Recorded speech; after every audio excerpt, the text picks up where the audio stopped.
गुरुकुल वाणी YouTube channel पर सभी साथियों का हार्दिक स्वागत है भाई, अभिनंदन है।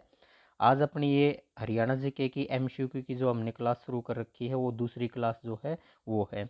इस क्लास के अंदर हम 2016 से लेकर 2025 तक के जो एमसीक्यू प्रीवियस ईयर क्वेश्चन जो एचएसएससी ने पूछे हैं, उनके ऊपर विस्तार से चर्चा करेंगे। हर एक क्वेश्चन को बहुत विस्तार से जानेंगे। ये शुरू करते हैं आज की क्लास को। देखिए साथियों, पहला क्वेश्चन है, तरावड़ी एक्सप्रेस के उपनाम से किसको जाना जाता है? ऑप्शन में आपके पास है यजुवेंद्र चहल, कपिल देव, नवदीप सैनी और मोहित शर्मा। साथियों, सबसे पहले हम ए ऑप्शन के ऊपर बात करते हैं। यदुवेंद्र चहल जो है साथियों, इनका संबंध पूछे तो जिला पूछेगा, जींद जिले से हो जाएगा। साथियों, पूर्व क्रिकेटर रहे हैं, पूर्व क्रिकेटर। साथियों, पूर्व क्रिकेटर के साथ साथ जो है ये पूर्व शतरंज के भी खिलाड़ी रहे हैं, चेस के भी ये खिलाड़ी रह चुके हैं। पूर्व शतरंज खिलाड़ी जो हैं वो भी रह चुके हैं ये। ठीक है, इतनी बातें इसके बारे में। अब बात करते हैं हम मोहित शर्मा के बारे में बात कर लेते हैं। साथियों, मोहित शर्मा जो है ये भी प्रो क्रिकेटर हैं। क्या हैं? प्रो क्रिकेटर रहे हैं। और साथियों, मोहित शर्मा जो है इनका संबंध आपसे पूछेगा तो भाई ये फरीदाबाद से इनका संबंध हो जाएगा, बल्लभगढ़ से। कहाँ से? बल्लभगढ़। और साथियों, बल्लभगढ़ जो है इसको अभी बलरामगढ़ के नाम से जाना जाता है, बलरामगढ़। ठीक है, ये सारी बातें आपको पता होना चाहिए। और ये कहाँ से हो जाएगा इनका संबंध? जिले से पूछेगा तो फरीदाबाद जिले से जो है इनका संबंध हो जाएगा। साथियों, अगला ऑप्शन में दे रखा है सी ऑप्शन, एक रहता है नवदीप सैनी। तो साथियों, नवदीप सैनी जो है इनका संबंध अगर आपसे पूछ ले तो करनाल जिले से इनका संबंध हो जाएगा। तो कौन से जिले से इनका संबंध हो जाएगा? करनाल जिले से इनका संबंध हो जाएगा, करनाल जिले से। साथियों, अगर बात करें तो ये कौन सा खेल खेलते हैं? तो साथियों, क्रिकेटर रहे हैं ये, क्रिकेट का खेल खेलते हैं। और साथियों, नवदीप सैनी जो है इन्हीं को तरावड़ी एक्सप्रेस के नाम से जानते हैं। क्या, किस नाम से जानते हैं? तरावड़ी एक्सप्रेस के नाम से जानती हैं। तो शायद यही क्वेश्चन का अपना उत्तर बन जाएगा। क्वेश्चन का आंसर क्या बन जाएगा भाई? नवदीप सैनी जो है इनको तरावड़ी एक्सप्रेस जो है इसके नाम से जाना जाता है। साथियों, एक ऑप्शन और बच गया, हम उसकी भी चर्चा कर लेते हैं। एक बात और भी थोड़ा सा ध्यान रखना साथियों, एक नाम और भी है, जैसे मैं यहाँ पर लिख देता हूँ, ऊपर लिख देते हैं नवदीप सिंह। साथियों, अगर आपसे पूछा जाए भाई नवदीप सिंह का संबंध किससे है, ये तो नवदीप सैनी है। तो साथियों, नवदीप सिंह जो है ये हिसार जिले से एक पर्वतारोही रहे हैं। क्या है? हिसार जिले से इनका संबंध बन जाएगा नवदीप सिंह का। और साथियों, हिसार जिले से पर्वतारोही जो हैं, माउंटेनियर जो हैं, पर्वतारोही, उनका नाम है नवदीप सिंह। और यहाँ बात हो रही है भाई नवदीप सैनी की। साथियों, एक ऑप्शन बच जाता है कपिल देव। कौन सा बच जाता है? कपिल देव। साथियों, कपिल देव जो है इनके बारे में एचएसएससी ने क्वेश्चन पूछ लिया है भाई। हरियाणा हरिकेन के नाम से किसको जाना जाता है? हरियाणा हरिकेन के नाम से किसको जाना जाता है?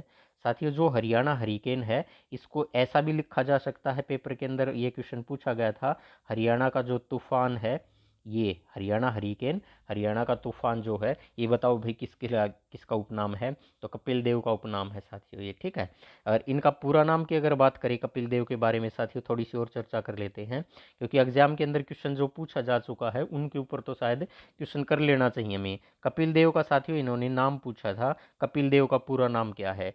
तो कपिल देव जो हैं, कपिल देव रामलाल निखंज, ये इनका पूरा नाम है। तो कपिल देव का पूरा नाम साथियों पेपर के अंदर पूछा जा चुका था। एक बात और कर लेते हैं, कपिल देव जो हैं इन्होंने अपना अंतिम का ओडीआई मैच खेला था, वनडे इंटरनेशनल जो है, ये जो अंतर्राष्ट्रीय इस फुल फॉर्म में आ गया, वनडे इंटरनेशनल जो है, ये क्रिकेट का मैच जो है, क्रिकेट मैच, क्रिकेट मैच साथियों ये हरियाणा से ही खेला था। तो हरियाणा से खेला था इन्होंने, 1994 के अंदर इन्होंने अपना अंतिम ओडीआई वनडे इंटरनेशनल जो मैच खेला था, कहाँ से खेला था?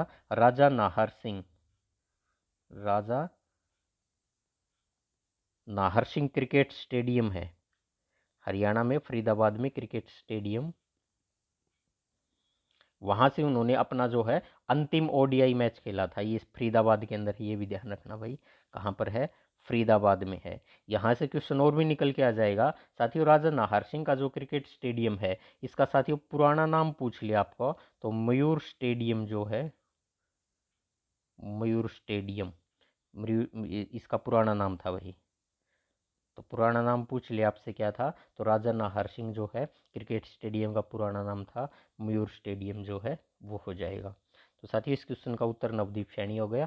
अगले क्वेश्चन के ऊपर बात करते हैं। अगला क्वेश्चन है भाई, एशिया का माइकल जॉर्डन के उपनाम से बताओ भाई किस खिलाड़ी को जाना जाता है। तो खिलाड़ी का मतलब ये सारे खिलाड़ी हैं। एक ऑप्शन में दे रखा साथियों अजमेर सिंह। साथियों अजमेर सिंह जो है इनका संबंध बास्केटबॉल से रहा है। किससे संबंध रहा है? बास्केटबॉल जो है, ये बास्केटबॉल के पूर्व खिलाड़ी रहे हैं अजमेर सिंह। तो संबंध पता चल गया इनका बास्केटबॉल से। साथियों हरियाणा से ही इनका संबंध रहा है। 1982 के अंदर इनको जो है वो अर्जुन पुरस्कार मिला था भाई। अर्जुन पुरस्कार जो है, तो खिलाड़ी किस लेवल के हैं ये भी आप पता लग गया होगा इससे। साथियों एक और अजमेर सिंह भी है और उनका संबंध एथलीट से है। किससे है? एथलीट से है। वो स्प्रिंट जो है, स्प्रिंट बोलते हैं ना रेस वाले जो है, वहाँ एथलीट से। ये वो नहीं है, ये अजमेर सिंह जो है ये ठीक है। आगे बात करते हैं, एक और ऑप्शन अगला खुशीराम। खुशीराम के ऊपर बात करते हैं साथियों। खुशीराम जो है ये भी पूर्व बास्केटबॉल के ही खिलाड़ी रहे हैं। पूर्व बास्केटबॉल जो है, पूर्व बास्केटबॉल जो है इसके खिलाड़ी रहे हैं। ठीक है। और ये भी एशिया के अंदर जो थे, एशिया की स्कोरिंग मशीन के नाम से इनको जाना जाता साथियों। एशिया की स्कोरिंग मशीन के नाम से भी इनको जाना जाता है। और एशिया का माइकल जॉर्डन जो है वो भी इन्हीं को कहा जाता है। तो ऑप्शन का बी ऑप्शन जो इस क्वेश्चन का राइट आंसर हो जाएगा। साथियों इनको भी अर्जुन पुरस्कार 1967 के अंदर मिला था। तो इनको 1967 में कौन सा पुरस्कार मिला था? तो अर्जुन पुरस्कार जो है वो इनको कब मिला था? 1967 के अंदर मिला था। साथियों जैसे हॉकी का जादूगर मेजर ध्यानचंद जी को कहा जाता है, तो इनको जो उपनाम के नाम से जाना जाता है, इनको बास्केटबॉल का जादूगर के नाम से जाना जाता है। किस नाम से जाना जाता है? बास्केटबॉल का जादूगर जो है वो किनको कहा जाता है? खुशीराम को कहा जाता है, क्योंकि 6 फुट 4 इंच इनकी हाइट थी और बास्केटबॉल के खिलाड़ी थे। और साथियों इनका संबंध अगर पूछेगा, जिले से अगर संबंध पूछेगा, तो इनका हरियाणा से संबंध है। और झज्जर जिला जो है, तो झज्जर जिले से इनका संबंध हो जाएगा हरियाणा से। झज्जर के झामरी गांव से इनका संबंध है। तो एक खिलाड़ी और है भाई अगले इसी ऑप्शन में। उत्तर तो हमें पता चल गया भाई खुशीराम है, लेकिन हम बात कर लेते हैं शिवा मोगन के ऊपर। साथियों शिवा मोगन जो है ये भी क्या है? पूर्व बास्केटबॉल की खिलाड़ी हैं। पूर्व बास्केटबॉल हैं वो, तो उस पूर्व बास्केटबॉल की ये खिलाड़ी रही हैं। साथियों इनको जो है बास्केटबॉल की रानी के नाम से जानते हैं। तो बास्केटबॉल की रानी कौन है? बास्केटबॉल की रानी, तो बास्केटबॉल की रानी कौन है? वही ये शिवा मोगन जो है ये बास्केटबॉल की रानी है। साथियों इनका संबंध पूछ ले भाई कौन से जिले से हैं, तो साथियों इनका जिला करनाल जिले से हो जाएगा। संबंध पूछ लेगा वही कहाँ से है, तो इनका संबंध जो है करनाल जिले से है। तो करनाल जिला जो है, करनाल जिला से इनका संबंध है। ठीक है भाई। अब बात करते हैं शिवा मोगन के ऊपर की भी। अंतर्राष्ट्रीय क्रिकेट, सॉरी अंतर्राष्ट्रीय बास्केटबॉल में जो है उस मैच के अंदर, अंतर्राष्ट्रीय मैच में रेफरी की भूमिका निभाने वाली, किसकी? रेफरी की भूमिका, अंतर्राष्ट्रीय मैच जो है उसमें रेफरी की भूमिका निभाने वाली पहली भारतीय महिला, पहली भारतीय महिला। तो बास्केटबॉल में ही रेफरी का काम किया है इन्होंने। बास्केटबॉल के अंतर्राष्ट्रीय मैच में रेफरी की भूमिका निभाने वाली पहली भारतीय महिला जो है वो बनी है। साथियों एक ऑप्शन दे रखा है ममता खरब। साथियों ममता खरब जो हैं इनका खेल पूछा जाए भाई हॉकी से संबंध है, तो इनका संबंध अगर पूछा जाए तो कौन से खेल से है? हॉकी से साथियों इनका संबंध रहा है। अगर ये पूछा जाए भाई इनको किस नाम से जाना जाता है, तो गोल्डन गर्ल ऑफ हरियाणा के नाम से जाना जाता है। Golden girl of Haryana. तो भाई ये पूछ लिया आपसे कि गोल्डन गर्ल ऑफ हरियाणा के नाम से किसको जाना जाता है? शिवा, सॉरी ममता खरब को जाना जाता है। साथ ही इनको संबंध जो रहेगा वो रोहतक जिले से इनका संबंध रहेगा। कहाँ से रहेगा? रोहतक जिले से जो है वो इनका संबंध रहेगा, रोहतक जिले से संबंध रहेगा। 2002 का मैच हुआ था जो अंतर्राष्ट्रीय मैच जो था हॉकी का, मैनचेस्टर में हुआ था। तो उसके अंदर से जब इन्होंने मेडल जीता था क्रिकेट हॉकी की टीम ने, तो उसी समय इनको ये नाम पड़ा था कि ये क्या है? गोल्डन गर्ल ऑफ हरियाणा जो है वो है। आगे बात करते हैं साथियों क्वेश्चन नंबर 3 की। The wall of hockey, the wall of hockey, यानी हॉकी में की दीवार जो है, वाल दीवार जो है, किसके उपनाम से बताओ भाई, किसको जाना जाता है।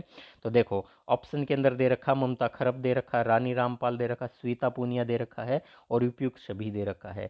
साथियों हम बात करते हैं ममता खरब की। अब ममता खरब की तो बात अभी अभी हुई है ना, अभी पिछले क्वेश्चन के अंदर ममता खरब की बात हुई है। तो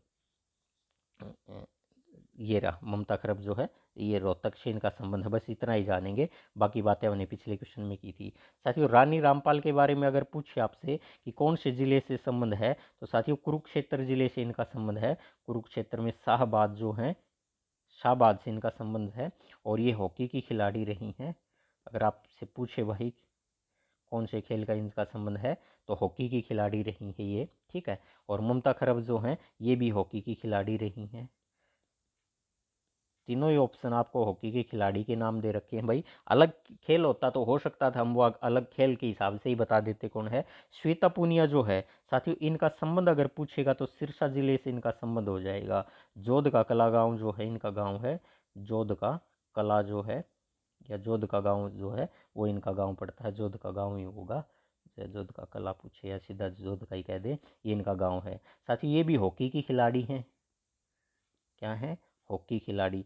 तो तीनों ऑप्शन में जो नाम दे रखे हैं वो तीनों की तीनों महिला खिलाड़ी हैं। और खेल संबंध पूछेगा भाई सारे की सारी क्या है, हॉकी की खिलाड़ी जो है ये है। साथियों ये जो श्वेता पूनिया जो है ये हॉकी के अंदर गोलकीपर रही हैं, गोलकीपर, गोल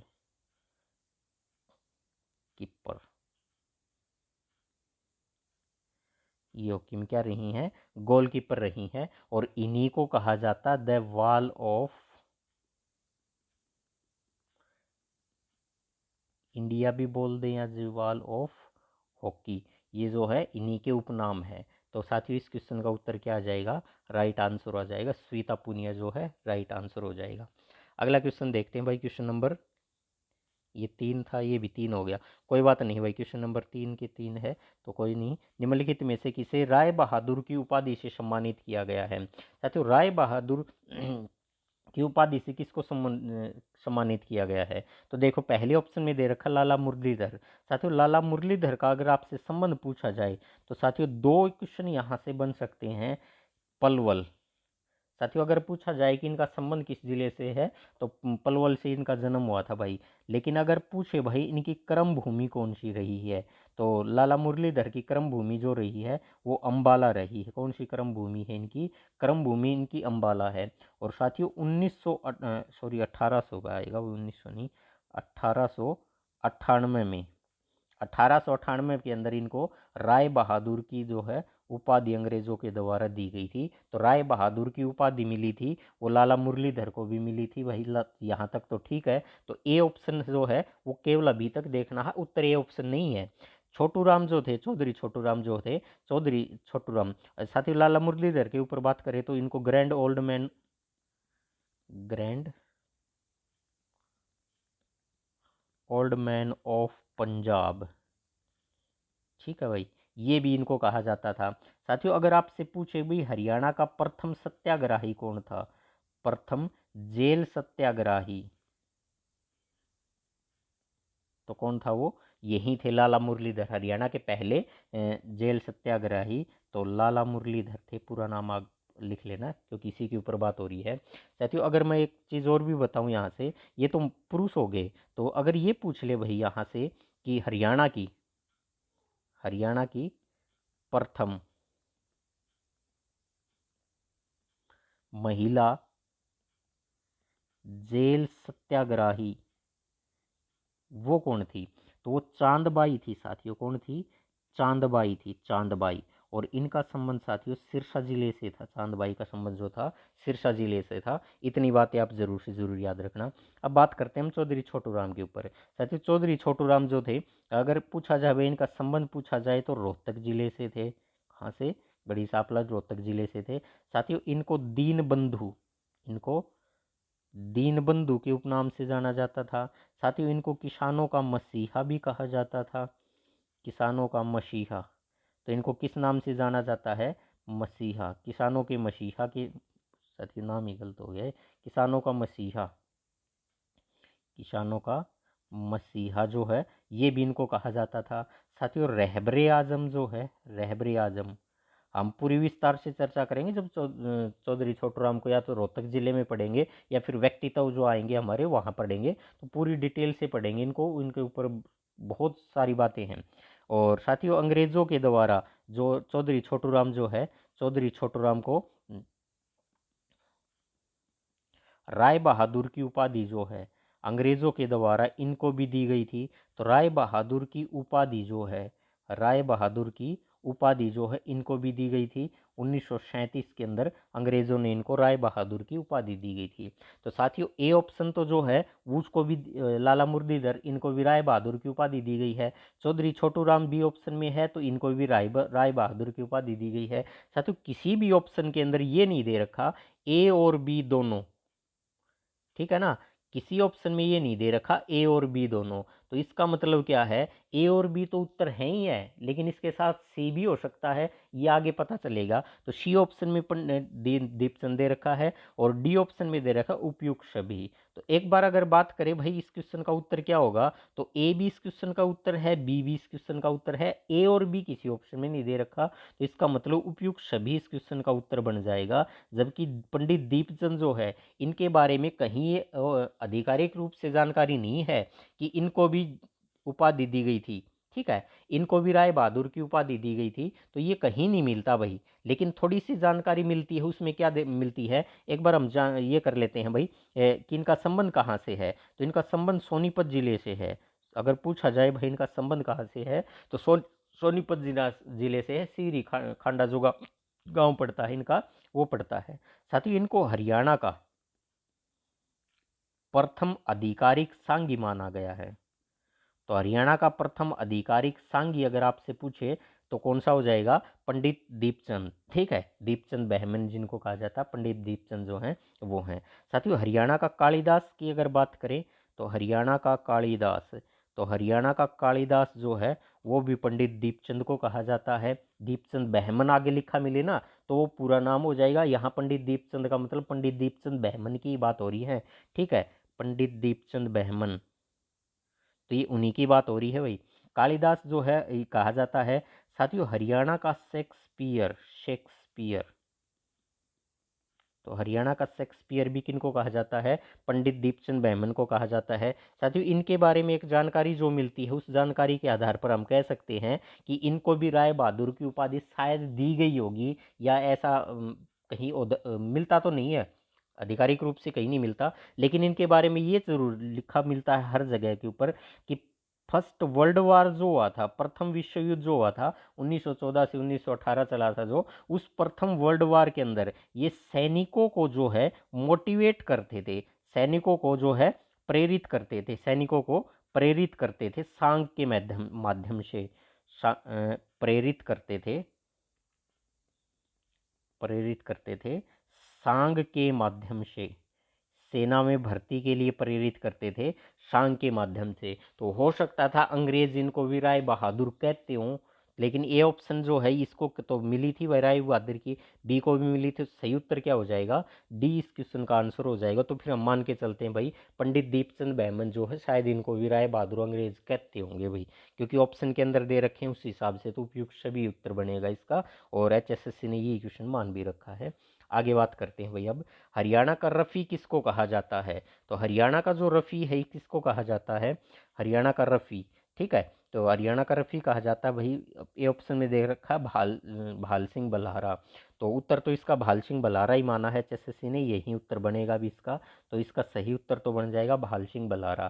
साथ ही इनका संबंध पूछा जाए तो भाई जिला तो पूछेगा तो हम बता देंगे, सोनीपत जिले से संबंध हो जाएगा।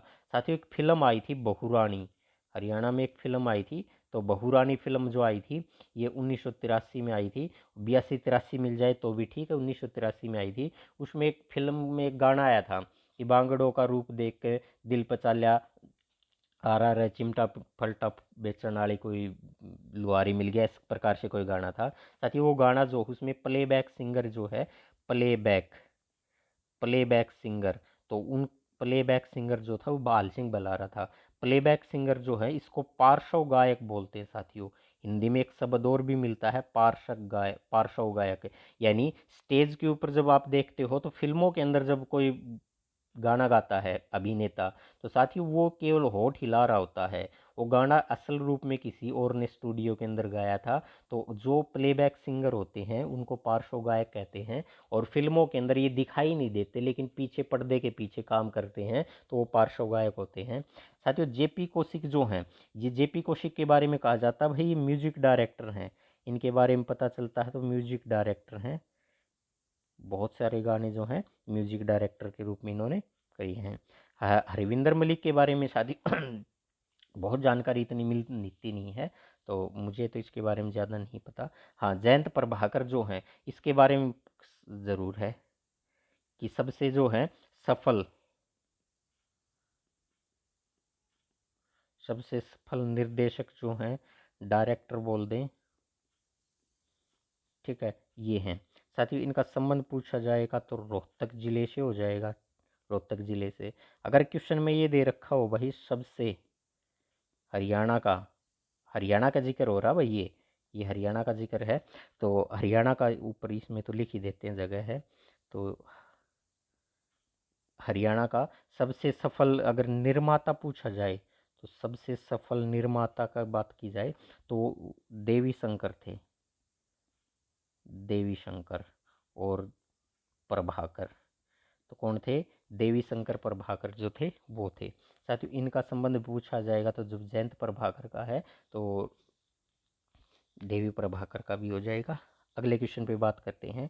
चार लाइनों वाले कवि के नाम से जाने जाते हैं। साथियों आप सबने सुना होगा ऐसा, जब भी सुरेंद्र शर्मा जो हैं, सुरेंद्र शर्मा कॉमेडियन जो है सुरेंद्र शर्मा, ये जब भी अपनी लाइनें सुनाते हैं कवि के रूप में, किसी भी सम्मेलन बजाते कवि सम्मेलन में या कहीं पर भी, तो वो अपनी लाइनों की शुरुआत करते हैं तो यही कहते हैं, चार लाइनें सुना रहा हूँ, चार लाइनें, ऐसा ही बोलते ना, चार लाइनें सुना रहा हूँ, तो यहाँ से शुरुआत करते भाई। इसमें एक ऑप्शन दे रखा साथियों अल्लड़ बीकानेरी, तो साथियों इनका संबंध अगर पूछा जाएगा तो रेवाड़ी का गांव पड़ता है बीकानेर, तो रेवाड़ी में गांव पड़ता है बीकानेर, तो उस गांव से इनका संबंध है अल्लड़ बीकानेरी का। साथियों एक हास्य कलाकार हैं, ये भी एक हास्य कलाकार है, उर्दू के बहुत अच्छे हास्य कलाकार के रूप में उर्दू के कवि भी रहे हैं।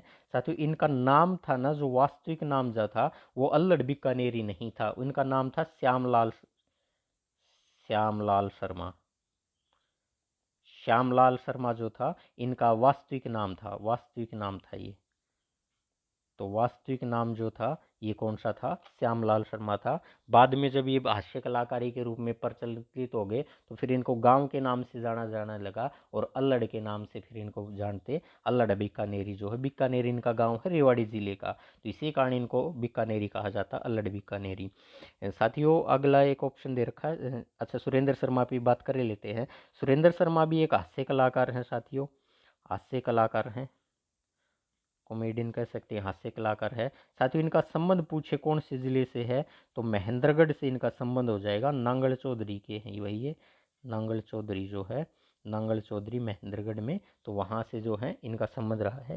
साथियों समीम शर्मा के बारे में बहुत बहुत इंपॉर्टेंट रहेगा, समीम शर्मा, समीम शर्मा साथियों इसार से है इनका संबंध, इसार से, तो और ये एक लेखिका हैं, लेखिका कहें या फिर कवयित्री भी बोल दें इनको, तो ये एक लेखिका हैं, कवित्री हैं, और साथियों हरियाणा की स्तंभ लेखिका के रूप में जानी जाती हैं, क्या, हरियाणा की स्तंभ लेखिका, हरियाणा की स्तंभ लेखिका जो है वो उसके नाम से जानी जाती है। साथियों इनकी कुछ पुस्तकें हैं, दो चार जो मुझे अभी ध्यान आ रही हैं, इनकी है चौपाल के ताऊ, चौपाल के ताऊ इनकी पुस्तक है, चौपाल के चाड़े, चौपाल के चाड़े, चौपाल का मखौल, चौपाल के संवाद, चौपाल के मखौल, चौपाल के चाड़े आदि आदि जो हैं, इनकी बहुत सारी किताबें जो हैं वो हैं। एक ऑप्शन बनता है सुनील गुलाटी। साथियों सुनील गुलाटी के बारे में अगर पूछा जाए तो हम कह देंगे भाई सुनील गुलाटी का संबंध जो है हिसार सॉरी सिरसा जिले से है, कहाँ से है, सिरसा जिले से, तो सिरसा जिले से इनका संबंध है। और साथियों सिरसा में भी पूछ लेगा डबवाड़ी जो है वहाँ से सुनील का जन्म माना जाता है भाई। और सुनील को आपने कभी ने बहुत बार देखा, बहुत बार देखा, सबने ही देखा है। कपिल शर्मा के शो में आपने सब में इसको देखा है। और बहुत प्रचलित प्रचलित इनके एपिसोड आते हैं जो, उनके अंदर इनके जो रोल होते हैं, अलग अलग रोल किए हैं इन्होंने भाई, बहुत सारे रोल किए हैं इन्होंने। जैसे इन्होंने कपिल शर्मा के शो में ही किया था, एक कपिल के शो में गुत्थी का रोल भी किया था। और साथ ही इन्होंने रिंकू भाभी का भी रोल, रिंकू भाभी कपिल के शो में रिंकू भाभी। और इन्होंने आजकल जो आते हैं चुंबक, क्या बोलते हैं उसको, चुंबक मित्तल बोलते हैं ना, चुंबक मित्तल, शायद ऐसा ही, मित्तल चुंबक, मित्तल चुंबक तो याद है, चुंबक मित्तल है गुत्थी। तो ये सारे रोल जो हैं इन्होंने कपिल के शो में किए हैं। और बहुत ही अच्छे कॉमेडियन जो हैं, स्टैंड अप कॉमेडी करते हैं। आगे चलो भाई, आगे क्वेश्चन है भाई, 360 तीर्थों का शहर के नाम से, इसका ऑप्शन बता दिया ना, राइट आंसर सुरेंद्र शर्मा। 360 तीर्थों का शहर जो है साथियों, ये किसको कहा जाता है? 360 तीर्थों का शहर कहा जाता है। ठीक है, इसके बारे में एक बार थोड़ी सी जानकारी लेते हैं साथियों। इस क्वेश्चन का उत्तर तो बन जाएगा ये, कुरुक्षेत्र जो है इस क्वेश्चन का राइट आंसर बन जाएगा, कुरुक्षेत्र हो जाएगा। साथियों यहाँ से कुछ एक फैक्ट और निकल के आ जाएंगे, जैसे कि आपको 360 तीर्थों का संगम बोल दे, नगर बोल दे, शहर बोल दे, तो एक ही बात है, इसका उत्तर हम कुरुक्षेत्र बता देंगे भाई, कुरुक्षेत्र को कहा जाता है। लेकिन अगर साथियों 360 के स्थान पे वो कह दे 360 बावड़िया, 360 बावड़ियों का जो शहर बोल दें या कस्बा बोल दें, शहर या फिर कस्बा बोल दें, तो फिर हमारा आंसर जो होएगा वो आ जाएगा पिंजौर। कौन सा हो जाएगा साथियों? वो पिंजौर को कहा जाता है। किसको कहा जाता है? पिंजौर को कहा जाता है। लेकिन अगर ये कहा जाए भाई 60 तीर्थों का संगम, 60 तीर्थों का संगम, तो साथियों 60 तीर्थ का संबंध जो है वो हाट तीर्थ से है। किससे है? आठ तीर्थ से है। और हाट तीर्थ कहाँ पर बनेगा? हाट गांव के अंदर ही है साथियों ये। कहाँ? हाट गांव में है। और साथियों हाट गांव जो है वो जींद जिले का गांव है। कहाँ का है? जींद जिला जो है, इस जींद जिले का गांव जो है हाट गांव है साथियों। इसके बारे में अक्सर ये माना जाता है कि ददीची ऋषि जो थे उन्होंने 60 अलग अलग, 60 था कि 68, 68 तीर्थ आएंगे साथियों ये, 68 तीर्थ। तो उन्होंने अलग अलग 68 जगहों से जल मंगवाया था और फिर उन्होंने उससे स्नान किया था।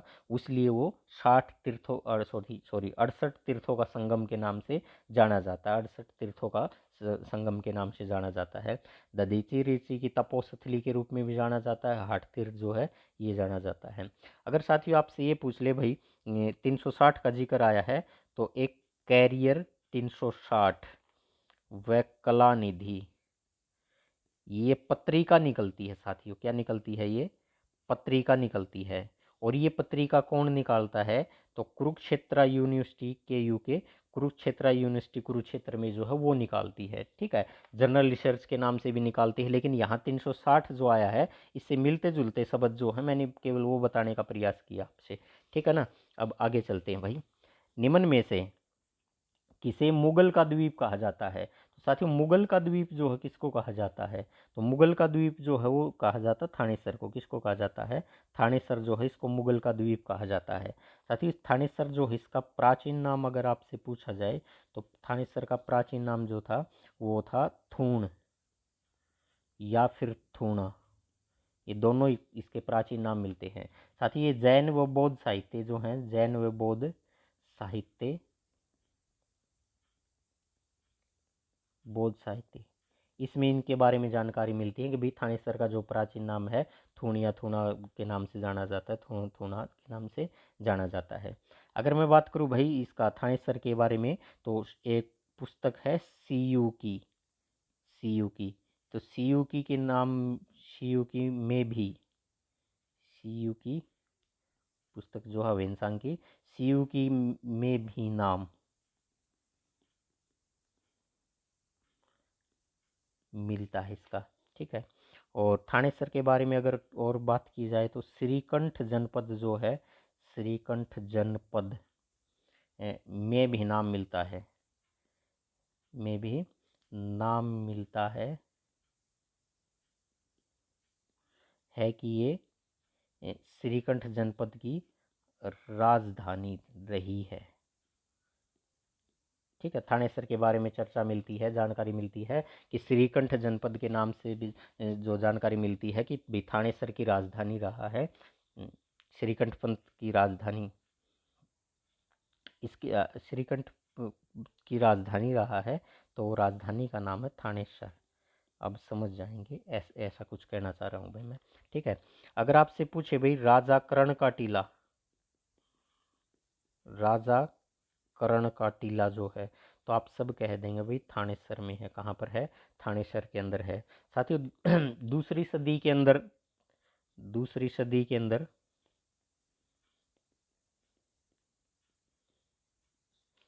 लाल पत्थर की मूर्तियां, लाल पत्थर की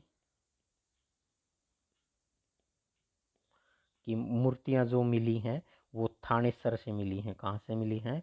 तो थानेसर से मिली हैं। लेकिन अगर ये पूछ ले भी लाल वामन की मूर्तियां, लाल वामन, लाल वामन की मूर्ति तो दोहन नदी के क्षेत्र से मिली है। कहाँ से मिली है? दोहन नदी क्षेत्र से, ये ध्यान रखना। चल अगले क्वेश्चन के ऊपर बात करते हैं। पीरों फकीरों की धरती के नाम से बताओ किसको जाना जाता है? तो पीरों फकीरों की धरती के रूप में किसको जाना जाता है? तो ताउडू जाना जाता है। किसको जाना जाता है? ताउडू को जाना जाता है। साथियों पानीपत जो है इसको तो हैंडलूम सिटी के नाम से जाना जाता है, हैंडलूम सिटी बोल दे। साथियों इसको ये ऐसा भी लिखा मिल सकता है, बात तो यही है, बस ये हिंदी में लिख लेंगे, बुनकरों का शहर जो है ये भी पानीपत को कहा जाता है। साथियों अगर ये नाम मिले, एक ऑप्शन ऐसा मिल जाए वीवर सिटी के नाम से किसको जाना जाता है, तो भी पानीपत को जाना जाता है। साथियों एक नाम और भी मिल जाएगा, cost of, cost of capital के नाम से वही किसको जाना जाता है? Cost of capital, cost of capital जो है इसके नाम से किसको जाना जाता है? तो वो भी पानीपत को जाना जाता है। साथियों ताउडू जो है इसमें मेन ताउड्रू लिख रखा है, शायद ताउडू है ये, तो मेव जाति की अधिकता आपसे पूछी जाए, मेव जाति की अधिकता जो है बताओ वही कहाँ पर है? तो ताउडू के अंदर ही है। सर्वाधिक मेव आपसे पूछा जाए वही कहाँ पर है? सर्वाधिक मेव अगर पूछा जाए तो नूह जिले में है। कहाँ से कहाँ है? नूह जिले के अंदर है। साथियों ताउडू के अंदर एक चीज और भी आपको इम्पोर्टेंट मिलेगी, शेख मूसा की मजार। तो आपसे पूछ ले भाई शेख मूसा की मजार कहाँ पर है?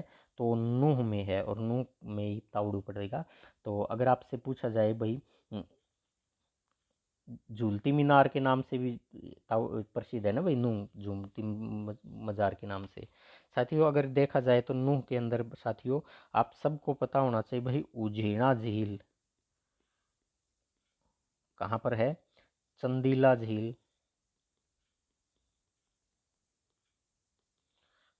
कोटला झील, ये भी है। साथियों नूह का जिक्र आता है तो आपसे पूछा जाता है भाई मंजीरा नृत्य मेवात में किया जाता है, मेवात का ही नाम तो नूह है। ठीक है, आपसे रतवाई नृत्य के बारे में पूछ ले भाई, रतवाई नृत्य जो है, हम सारे नृत्य वगैरह जो है अपनी संस्कृति के बारे में जितने भी टॉपिक हैं वो सारे करेंगे। तो मंजीरा नृत्य, रतवाई नृत्य आते ही आप नूल को ऑप्शन देखते ही टिक कर देना भाई, नू कौन से ऑप्शन में दे रखा है। अच्छा तो कैथल जो है इसके बारे में अगर पूछा जाए तो कैथल को कपिस्थली, कपिस्थली जो है के नाम से भी जाना जाता है। कैथल जो है कपिल नगरी बोलते हैं ना जिसको, कपिल नगरी जो है ये कैथल है। कैथल को शायद गुरुद्वारों का शहर भी बोल देंगे भी साथियों, गुरुद्वारों, गुरुद्वारों का शहर भी बोल देंगे। साथियों छोटी काशी तो भिवानी है, हरियाणा की छोटी काशी, लेकिन हरियाणा की छोटी काशी, हरियाणा की छोटी काशी, और ब्रैकेट में मैं लिख देता हूँ साथियों नवग्रह, नवग्रह कुंडों के कारण ही कैथल को भी हरियाणा की छोटी काशी कहा जाता है, और हरियाणा की छोटी काशी भिवानी है। ठीक है, वो तो आप सबको जानते हैं। तो जींद के बारे में अगर पूछा जाए तो हरियाणा का दिल जो है, हरियाणा का दिल, हार्ट ऑफ हरियाणा, हरियाणा का दिल जो है वो है। साथियों दूध नगरी के नाम से जींद को जाना जाता है, किसके नाम से जाना जाता है? दूध नगरी के नाम से जाना जाता है। साथियों जींद जो है, मुर्रा भैंस सबसे ज़्यादा, मुर्रा भैंस सबसे ज़्यादा कहाँ पर है? जींद में। लेकिन अगर पूछे भाई आपसे भैंस ज़्यादा, तो भैंस ज़्यादा कहाँ पर है? हिसार के अंदर भैंस ज़्यादा है। तो भैंस ज़्यादा पूछे तो हिसार में, मुर्रा भैंस सबसे ज़्यादा पूछे तो हिसार में। साथियों अगर आपने एनिमल हस्बेंड्री करनी है तो एनिमल हस्बेंड्री मैंने अपने यूट्यूब चैनल पर करवा रखी है। करीब करीब 10 वीडियो आपसे मिल जाएंगी, और 10 वीडियो में से 5 वीडियो जो हाँ आपको MCQ प्रीवियस ईयर क्वेश्चन की मिलेगी, और प्रीवियस ईयर क्वेश्चन भी आपको पूरे डिटेल के साथ बताए हैं, और 5 थ्योरी की क्लास मिलेंगी आपको। अभी और भी रहती है, इतनी और रह जाती है, अभी और रह जाती है, कम से कम 5-7 क्लास का मैटर तो और भी रह जाता है, उसको भी करवाएंगे। तो एक बार आप ये चीज़ चलने दो। अगला क्वेश्चन दे रखा भाई, मज़ारों का शहर जो है ये किसको कहा जाता है? तो मज़ारों का शहर के नाम से बताओ भाई किसको जाना जाता है? पानीपत को, कैथल को, फरीदाबाद को, या फिर नूह को जाना जाता है? साथियों अभी पिछले क्वेश्चन में ही हमने किया था, देखो ये दे रखा था, पीर फकीरों की धरती के नाम से जाना जाता है, या फिर मज़ारों की धरती के नाम से भी जाना जाता है, वो नूह को जाना जाता है। किसको जाना जाता है? नूह को ही जाना जाता है।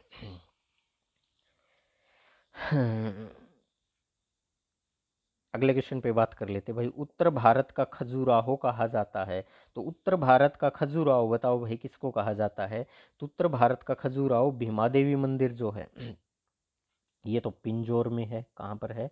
भीमा देवी मंदिर पिंजौर के अंदर है। साथियों इसका निर्माण 8वीं या 11वीं, 8वीं से 11वीं सदी में जो है इसका निर्माण करवाया गया था। तो यह सब पेपर वाला पूछ ले। साथियों खजुराहो जो है, खजुराहो ये मध्य प्रदेश में है। खजुराहो कहाँ पर है? मध्य प्रदेश में है। और जो मध्य प्रदेश में साथियों पंचायतन, पंचायतन शैली में निर्मित है। वो किस में निर्मित है? पंचायतन शैली जो है उसमें निर्मित है। अगर आपसे पूछे यादवेंद्र उद्यान कहाँ पर है, तो हम सबको पता होना चाहिए भाई यादवेंद्र उद्यान जो है कहाँ पर है, तो ये भी पिंजौर के अंदर है। कहाँ पर है? पिंजौर के अंदर है। साथियों इसका पुराना नाम अगर आपसे पूछ ले कि इसका पुराना नाम क्या था, तो इसको पुराना नाम में मुगल गार्डन जो है, मुगल गार्डन के नाम से जाना जाता है। साथियों इसी को जो है उत्तर भारत का नंदनवन भी कहा जाता है। उत्तर भारत का नंदनवन जो है ये भी किसको कहा जाता है? पिंजौर यादवेंद्र गार्डन को ही कहा जाता है। इसके ऊपर अगर बात करें तो साथियों यादवेंद्र गार्डन जो थे इसके वास्तुकार कौन रहे हैं? वास्तुकार, तो इसके वास्तुकार रहे हैं नवाब फिदाई खां। नवाब फिदाई खां जो है वो इसके वास्तुकार रहे हैं। साथियों इसमें यादवेंद्र गार्डन जो है इसमें आम मेला लगता है। आम, मैंगो, आम का मेला जो है वो लगता है, ये जुलाई में लगता है। और साथियों अगर पूछा जाए तो भाई 1992 से शुरुआत है। 1992 से हरियाणा पर्यटन विभाग जो है ये लगवाता है, और हॉर्टिकल्चर डिपार्टमेंट के साथ लगवाता है, बागवानी विभाग के साथ, ये भी ध्यान रखना। हॉर्टिकल्चर डिपार्टमेंट जो है बागवानी विभाग के साथ लगवाता है। तो साथियों इस क्वेश्चन का उत्तर तो हो जाएगा भीमा देवी मंदिर जो है, भीमा देवी मंदिर। साथियों भीमा देवी मंदिर के बारे में अगर जानकारी करें तो इस मंदिर को जो है भीमा देवी मंदिर, इसको जो है 13 जुलाई और 2004 को क्या कर दिया गया था? पर्यटकों के लिए, पर्यटकों के लिए खोला गया था भाई, इसको पर्यटकों के लिए खोला गया था। अगर देखा जाए तो भाई 1254 ईस्वी के अंदर जो है नसरुद्दीन महमूद ने आक्रमण कर दिया था इसके ऊपर, इसको थोड़ा सा नष्ट करवा दिया गया था। 1251 के अंदर नसरुद्दीन महमूद जो है उन्होंने इसके ऊपर आक्रमण कर दिया था। आगे का भी देख लेंगे। तो आगे देखते हैं भाई अगला क्वेश्चन क्या दे रखा है। संग्रहालयों का शहर जो है के नाम से बताओ भाई किसको जाना जाता है। तो साथियों संग्रहालयों का जो शहर है झज्जर है, कुरुक्षेत्र है, पंचकुला है, सोनीपत है। तो हम प्रत्येक जिले के ऊपर बात कर लेते भाई किस जिले को अन्य किस नाम से भी जाना जाता है, थोड़ी थोड़ी चर्चा कर ले, ज़्यादा नहीं। तो संग्रहालयों का शहर तो भाई कुरुक्षेत्र ही हो जाएगा, आप सबको पता है संग्रहालयों का शहर कुरुक्षेत्र हो जाएगा। हम झज्जर के ऊपर अगर बात करें तो साथियों झज्जर जो है इसको शहीदों का शहर के नाम से जाना जाता है। झज्जर को किस नाम से? शहीदों का शहर। साथियों बहुत बहुत इंपॉर्टेंट है, एचएसएससी ने पूछ लिया। झज्जरी झज्जरी बोलते हैं या सुराही, अब गर्मी में सारी याद आ जाएंगी। झज्जरी व सुराहिया का सिटी बोल दे भाई, उसका शहर बोल दे, वो आ जाएगा भाई। चंदन की नक्काशी जो है, चंदन की नक्काशी, तो साथियों चंदन की नक्काशी के लिए प्रसिद्ध पूछा जाएगा आपसे, तो आप देख लेना झज्जरी है, ठीक है, चंदन की नक्काशी के लिए। लेकिन साथियों यहाँ से अगर मैं एक क्वेश्चन आपसे थोड़ा सा और चर्चा कर लूँ, जब हड्डी की नक्काशी पूछे, हड्डी की नक्काशी, तो फिर आपने फरीदाबाद बता देना है। फरीदाबाद, फरीदाबाद का जो तीगांव पड़ता है ना, फरीदाबाद का तीगांव, वो किसके लिए जाना जाता है? हड्डी की नक्काशी के लिए जाना जाता है। फरीदाबाद का तीगांव गाँव जो है वो इसके नाम से जाना जाता है। साथियों अगर झज्जर को देखा जाए तो झज्जर के बारे में थोड़ी सी और जानकारी अगर बाद में विस्तार से देख लेंगे, क्योंकि हमें अभी जिले तो पढ़ने ही हैं। साथियों सैनिटरी उद्योग के लिए भी झज्जर को जाना जाता है। हरियाणा का प्रवेश द्वार जो है, हरियाणा का प्रवेश द्वार, तो साथियों हरियाणा का प्रवेश द्वार झज्जर का इस शहर है बहादुरगढ़। बहादुरगढ़, तो बहादुरगढ़ किसका हिस्सा है? झज्जर जिले का हिस्सा है। तो कुरुक्षेत्र के बारे में अगर बात करें तो कुरुक्षेत्र के बारे में तो दसों बात आ जाएंगी। कुरुक्षेत्र जो है, एक बार थोड़ा सा ऐसे लिखे, कुरुक्षेत्र जो है साथ ही इसको धर्मनगरी के नाम से भी जानते हैं, कुरुक्षेत्र को धर्मनगरी के नाम से जानते हैं। साथ ही इसको तीर्थराज के नाम से भी जानते हैं। 360 संगमों का शहर, पीछे क्वेश्चन आया था, संगमों का शहर। तो ये वो बातें हैं जो पेपर में अक्सर आ ली हैं, आई हुई बातें गलत नहीं होनी चाहिए। हरियाणा जीके में अगर आपका कोई क्वेश्चन सही हो जाता है तो आप ये नहीं मान के चलेंगे मैं दुनिया से आगे जा चुका हूँ, बाकी बच्चों से आगे जा चुका हूँ। गलत होने का मतलब बाकी बच्चों से पीछे छूट गया हूँ, और सही होने का मतलब उनके बराबर चल रहा हूँ। ऐसा मत मान के चलना कि हरियाणा जीके आगे तो मेरे को पता नहीं क्या आ गया। तो हरियाणा जीके आने का मतलब आप बाकी बच्चों के साथ चल रहे हैं, और हमें साथ नहीं चलना, हमें आगे निकलना है। तो बाकी सब्जेक्ट के भी ध्यान रखना पड़ेगा भाई। वैदिक सभ्यता का पालना भी बोला जाता है साथियों, वैदिक सभ्यता का पालना जो है वो कहा जाता है। आगे और कर लेंगे फिर कभी कोई क्वेश्चन आएगा। तो जैसे भारतीय विचारधारा की जन्मस्थली कहा जाता है OITCTC। अब बात करते हैं पंचकुला के ऊपर। साथियों पंचकुला जो है, पंचकुला सैटेलाइट शहर के नाम से जाना जाता है। चंडीगढ़ की सैटेलाइट, सैटेलाइट शहर के नाम से जाना जाता है। सोलर सिटी के नाम से जाना जाता है, चंडीगढ़ की सोलर सिटी बोल दे तो ठीक रहेगा, चंडीगढ़ की सोलर सिटी।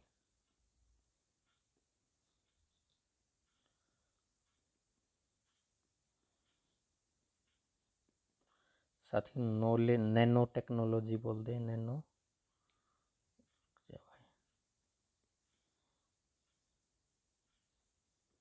नॉलेज पार्क के नाम से भी जानते हैं, ठीक है। अब बच गया भाई सोनीपत। सोनीपत के बारे में देखें तो भाई सोनपरस्त यानी सोने की चिड़िया, चिड़िया तो अब बचा ही नहीं, कुछ शहर वो बच गया भाई अब। सोने का शहर, सवर्ण city, golden city, education city, education city. दूसरे नंबर पे रोहतक हो जाएगा एजुकेशन सिटी के अंदर। अब देखते हैं अगला क्वेश्चन है, हरियाणा का एग्रो हब के नाम से बताओ भाई किसको जाना जाता है। तो हरियाणा का एग्रो हब जो है वो करनाल को कहा जाता है। किसको कहा जाता है? करनाल को कहा जाता है। साथियों करनाल जो है हरियाणा का जो है, हरियाणा का पेरिस भी करनाल को कहा जाता है। और साथियों HSSC का PYQ है, HSSC का PYQ है कि वर्ल्ड टाउन जो है, world town, world town wall town का मतलब होता है प्राचीर वाली दीवार।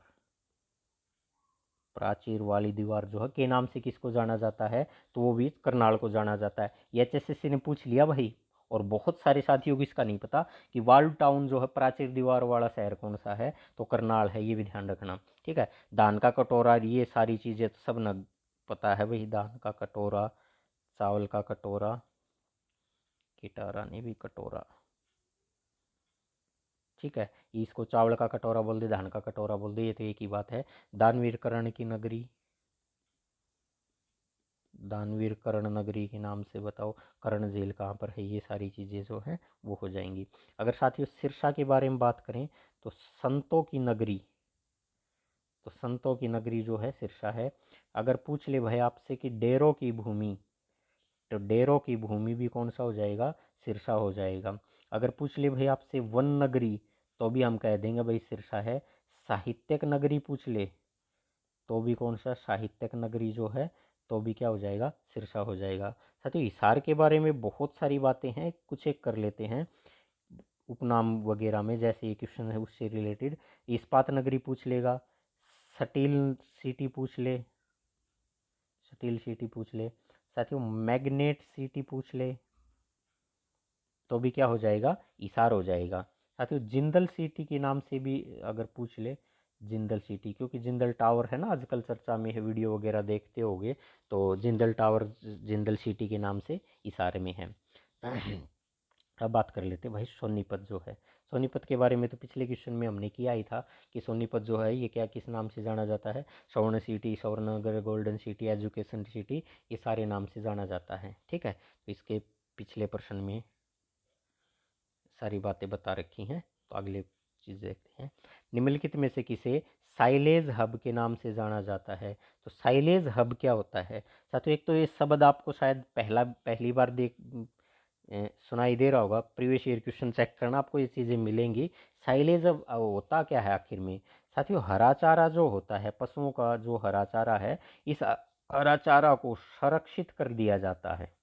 जैसे अपना आप गेहूँ कटेंगे थोड़े दिन बाद, या अभी कटाई बस चल रही है, तो अगले 10 दिन 15 दिन में फारिग हो जाएंगे, तो जैसे गेहूं का जो चारा होता है उसको हम स्टॉक करके रख लेते हैं अपने, ठीक है, उसी प्रकार हरा चारा जो है इसको भी संरक्षित करने की जो विधि होती है, संरक्षित करने की जो विधि होती है, उसी को क्या बोलते हैं, साइलेज बोलते हैं।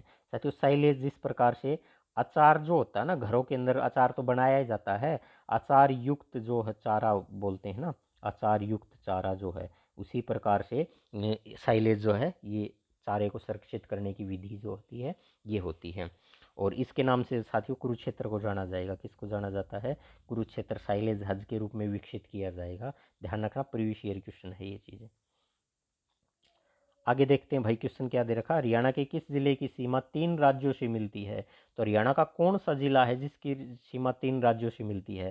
पहले ऑप्शन के अंदर दे रखा साथियों रेवाड़ी, तो रेवाड़ी तो राजस्थान के साथ सीमा लगाता है, रेवाड़ी राजस्थान जो है इसके साथ सीमा लगाता है। झज्जर जो है, झज्जर साथियों केंद्र शासित प्रदेश है दिल्ली, भारत देश की राजधानी दिल्ली, यानी केंद्र शासित प्रदेश जो है, केंद्र शासित प्रदेश इसके साथ सीमा लगाता है। साथ ही यमुनानगर की अगर बात की जाए तो यमुनानगर जो है ये सीमा लगाता है हिमाचल प्रदेश के साथ, और ये सीमा लगाता है साथियों उत्तराखंड के साथ, और ये सीमा लगाता है साथियों उत्तर प्रदेश के साथ। किसके साथ सीमा लगाता है, उत्तर प्रदेश के साथ। साथियों हिमाचल प्रदेश के साथ इसकी सीमा लगती है ना, वो सिरमौर जिला जो है हिमाचल प्रदेश का, सिरमौर जिला, इस सिरमौर जिले के साथ लगती है। उत्तराखंड का जो देहरादून है इसके साथ हिमाचल प्रदेश की सीमा लगती है, और उत्तर प्रदेश का जो सहारनपुर है, इस सहारनपुर के साथ, इन तीनों के साथ किसकी सीमा लगती है, तो यमुनानगर जो है इसकी सीमा जो है वो लगती है।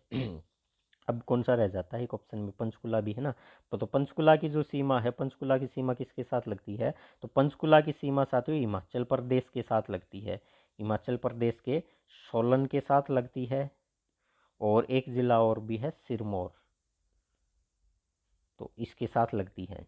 ठीक है, पंचकुला की सीमा साथियों पंजाब के साथ भी लगती है, पंजाब का जो मोहाली है, मोहाली पंचकुला और चंडीगढ़ को ट्राई सिटी बोलते हैं ना, तो इसके साथ लगती है, पंजाब के मोहाली के साथ। इस क्वेश्चन का उत्तर पता चल गया ना अब आपको, क्या हो जाएगा, यमुनानगर हो जाएगा। इसका आंसर क्या हो जाएगा, यमुनानगर जो है इस क्वेश्चन का आंसर हो जाएगा। क्योंकि जिस सीमा 3 राज्यों से पूछी गई थी, 2 से तो किसकी लगती है, पंचकुला की भी लगती है 2 से, यमुनानगर जो है इसकी 3 के साथ लगती है भाई। हरियाणा का राज्य वृक्ष कौन सा है, हरियाणा का राज्य वृक्ष के बारे में पूछा गया था। तो हरियाणा का राज्य वृक्ष कौन सा है, तो देखो फाइकस बेंगालेसिस जो दे रखा है साथियों, फाइकस रिजिलियोस, फाइकस सेमिनार, तो इस क्वेश्चन का राइट आंसर जो हो जाएगा बी, इस क्वेश्चन का राइट आंसर हो जाएगा साथियों। ये पीपल का पेड़ जो है, पीपल, वो हरियाणा का क्या है, राजकीय वृक्ष जो है पीपल का पेड़ है, ठीक है ना, ध्यान रखना। हरियाणा राज्य जो पूर्व दिशा में खालिस्तान से घिरा हुआ है, हरियाणा राज्य पूर्व में, तो हरियाणा की जो स्थिति है साथियों, पूर्व के अंदर से जब ऐसे हरियाणा को देखते हैं तो हरियाणा जो इस प्रकार से आता है साथियों, यहाँ दिल्ली आ जाती है बीच में, ठीक है। तो हरियाणा में यहाँ से जो नदी गुजरती है यहाँ से, तो नदी जो है यमुना नदी है। कौन सी नदी है, यमुना नदी है। तो हरियाणा जो है किस नदी या पूर्व दिशा में गिरा हुआ है, तो यमुना नदी से गिरा हुआ है, ठीक है ना। साथियों यमुना एक सदानीरा नदी है, कैसी नदी है, सदानीरा नदी है। सदानीरा नदी का मतलब 12 मासी वाली नदी जो है वो नदी है साथियों। इसको अशीत नदी के नाम से भी जानते हैं, किस नदी के नाम से जानते हैं, इसको अशीत नदी के नाम से भी जानते हैं साथियों। यमुना नदी की बात की जाए तो साथियों इसको यम की बहन, सूर्यपुत्री, हम नदी पढ़ेंगे तब बहुत डिटेल से पढ़ेंगे, इन नामों से भी इसको जाना जाता है। हरियाणा में जब यमुना नदी सबसे पहले आती है ना, तो साथ ही वो ताजेवाड़ा में आती है, ताजेवाड़ा, और इस ताजेवाड़ा के उत्तर दिशा की ओर पड़ेगा कलेसर जंगल। तो इस कलेसर जंगल के जो है, इस कलेसर जंगल के में आकर मैदानी भाग में जो है वो प्रवेश करती है। साथियों ताजेवाड़ा के समीप इसमें हथनी कुंड बना हुआ है, हथनी कुंड जो है, हथनी कुंड बैराज बोलते हैं जिसको, हथनी कुंड बैराज जो है वो बना हुआ है। साथ ही इसको मछुआरों का सौरग कहा जाता है, हथनी कुंड को क्या कहा जाता है, मछुआरों का सौरग, मछुआरों का सौरग कहा जाता है इसको 64 गेटे में। और हरियाणा में अगर यमुना नदी की हरियाणा में लंबाई की बात करें तो साथियों 320 किलोमीटर, कितनी है, 320 किलोमीटर। और साथियों इस बार बजट जो आया था, बजट 2026-27 वाला साथियों, उसमें यमुना नदी जो के बारे में कुछ जिक्र किया गया था, तो उसमें 313 किलोमीटर की लंबाई लिखित रूप में है। आप बजट वाला पूरा का पूरा वो चीज़ पढ़ेंगे, बजट वाली पीडीएफ जो है, तो उस बजट के पूरे में देखेंगे आप, तो उसमें 313 किलोमीटर की लंबाई दिखा रखी इस बार जो है। तो लंबाई नहीं दिखा रखी, वो किसी पर्पज से यमुना के बारे में कुछ बातें बताई गई थी, तो यमुना का पानी की वारी या कि स्वच्छ करने के लिए यमुना के पानी को किस प्रकार से यूज में लेके आ सकते हैं, यानी कुछ जिक्र था उसका। तो 313 किलोमीटर जो हम बजट पढ़ेंगे उसमें मैं आपको बता दूंगा पूरे फैक्ट के साथ कि 313 किलोमीटर उसमें लिखित रूप से बजट वाले में बता रखा है भाई। साथियों ये पूछ ले, यमुना नदी जो है, यमुना नदी तो हरियाणा के 6 जिले जो हैं उनसे गुजरती है, यमुना नदी 6 जिलों से गुजरती है साथियों। सबसे पहले तो यमुनानगर जो है उससे गुजरती है, करनाल से भी गुजरती है, पानीपत से गुजरती है, पानीपत से गुजरती है, पूरा ही लिख लेना, पानीपत से गुजरती है साथियों। सोनीपत से गुजरती है, सोनीपत से गुजरती है, फरीदाबाद से भी गुजर, एपीडी कर देते हैं साथियों, पलवल से गुजरती है। और पलवल का जो हसनपुर पड़ता है, पलवल के हसनपुर से यूपी के अलीगढ़ में चली जाती है, बाद के अंदर वो है चली जाती है साथियों। अगर देखा जाए तो इसके ऊपर एक बांध भी बना रखे हैं भाई, इसके ऊपर तो बांध बना रखे हैं। तो अगर बांध की चर्चा कर दूं तो देखो पेपर में लखवाड़ बांध है वो आया है, भी कौन सी नदी पर है, तो यमुना नदी पर है साथियों। एक रेणुका बांध पेपर में पूछा जाता है, किस नदी के ऊपर है, हालांकि वो यमुना की सहायक नदी के ऊपर है, वह यमुना की सहायक नदी है गिरी, उस गिरी नदी के ऊपर है साथियों। पेपर में ये भी पूछा जाता है भाई किसाऊ बांध कौन सी नदी पर है, तो वो भी यमुना के ऊपर नहीं, यमुना की सहायक नदी है टॉन्स, टॉन्स नदी के ऊपर है। लेकिन अगर फिर भी भाई ऑप्शन में टॉन्स ना दे रखा और मेन नदी दे रखी हो, यानी ट्रिब्यूटरी रिवर ना दे के वो मेन रिवर दे देगा, तो यमुना ये तब हो सकता है जब यमुना ऑप्शन में दे रखा और ये ऑप्शन में ना हो। तो वैसे तो यमुना की सहायक नहीं, ये यमुना के ऊपर है, ये यमुना की सहायक पे, ये यमुना की सहायक के ऊपर बना हुआ है। जैसे कुछ मैं पुल की बात कर लूँ तो आपसे पूछ ले मंझावली,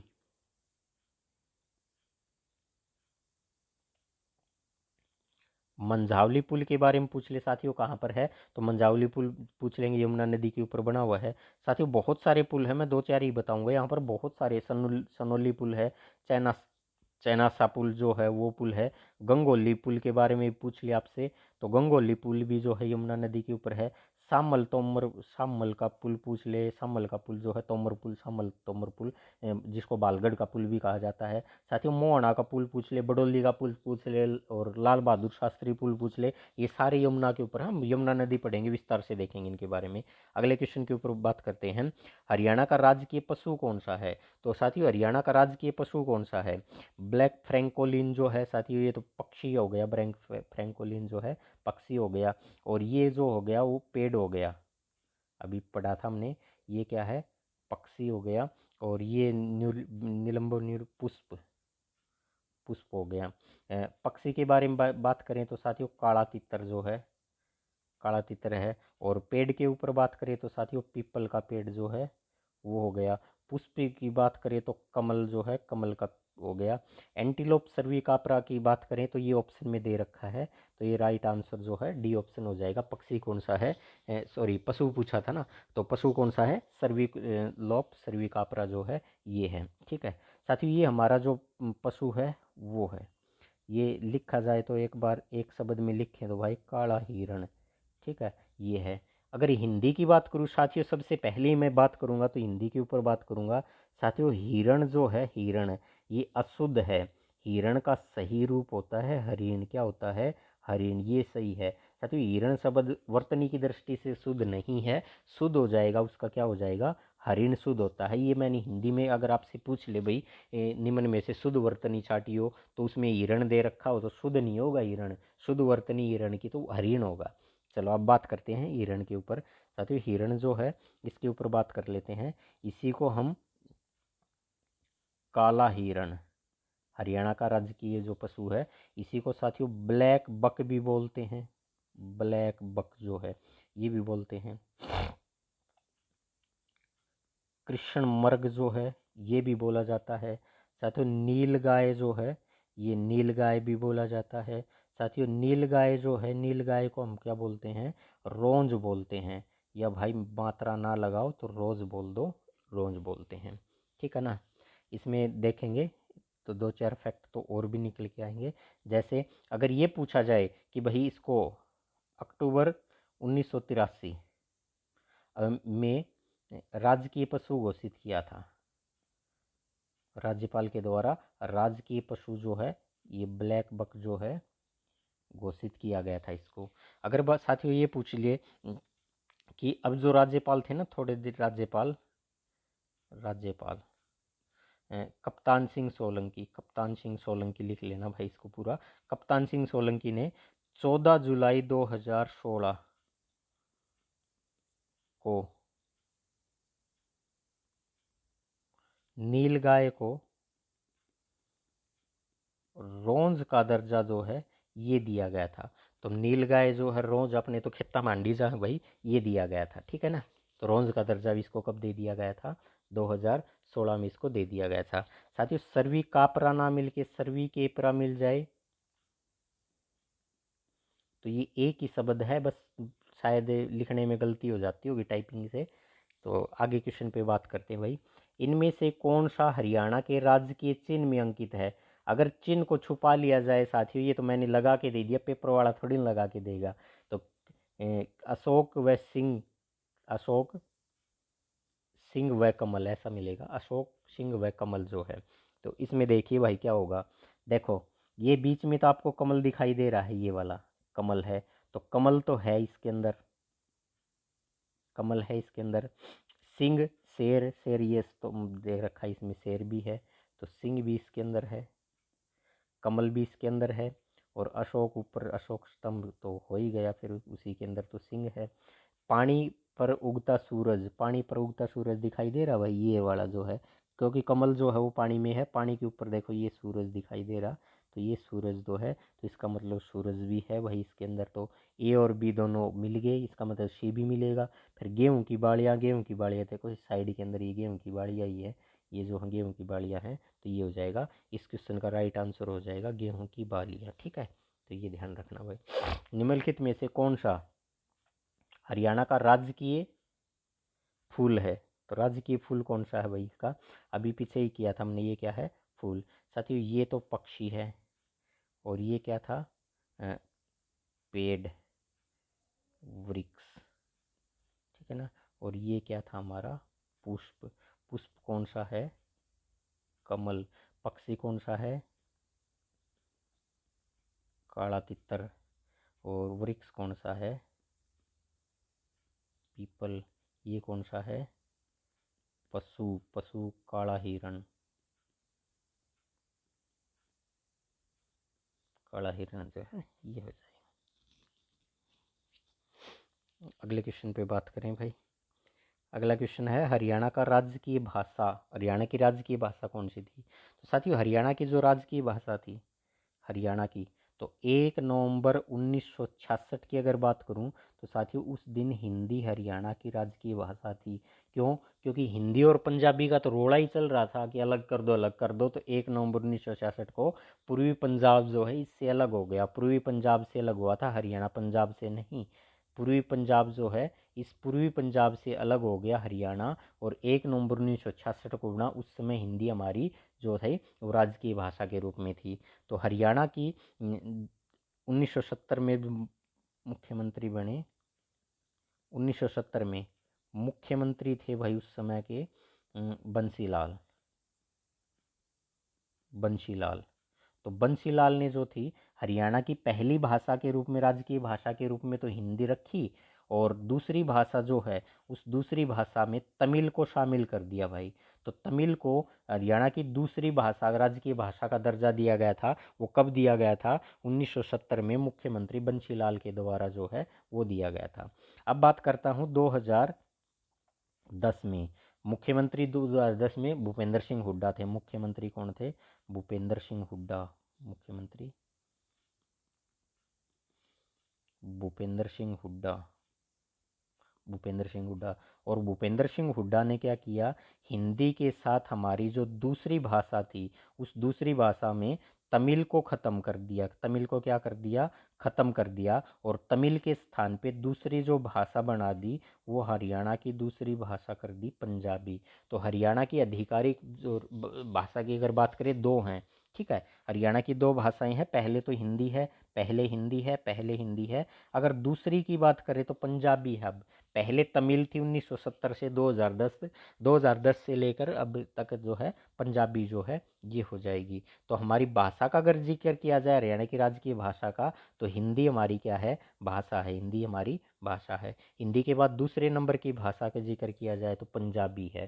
पहले जो थी 1970 से 2010 तक वो तमिल थी, ठीक है ना।